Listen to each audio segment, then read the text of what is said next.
राज्यात प्रथमच राज्य आरोग्य धोरण सुरू करण्यासाठी आरोग्य विभागाच्या अधिकाऱ्यांसोबत मुंबईत बैठकीचं आयोजन केलं होतं.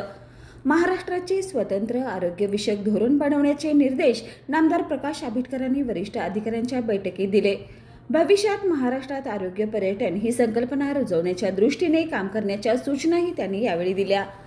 दिव्यांगाबाबत नामदार प्रकाश आंबेडकरांनी विशेष काळजी घेत दिव्यांग व्यक्तींना प्रवासात अनेक अडचणींचा सामना करावा लागत असल्यामुळे त्यांना जवळच्या ठिकाणी सुलभतेने दिव्यांग प्रमाणपत्र मिळावीत यासाठी ग्रामीण रुग्णालय व उपजिल्हा रुग्णालय स्तरावर शिबिर आयोजित करून निकषानुसार तपासणी करून प्रमाणपत्र वितरित करण्याबाबत सूचना दिल्या.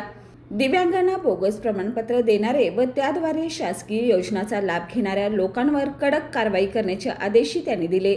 यावेळी बैठकीला सहसचिव विजय लहाने, अशोक अन्नाम, उपसचिव शिवदास धुळे, दीपक केंद्रे यांच्यासह आरोग्य विभागाचे वरिष्ठ अधिकारी उपस्थित होते.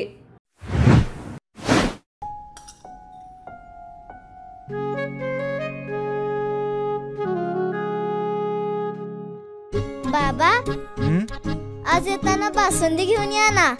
अगं, कालच आपण आईचा वाढदिवस होता म्हणून आणली होती ना. ऐकलं, गोकुळची बासुंदी पुन्हा खावीशी वाटतेय. खरं सांगू, मलाही खावीशी वाटतेय. पुन्हा पुन्हा खावीशी वाटणारी गोकुळ बासुंदी.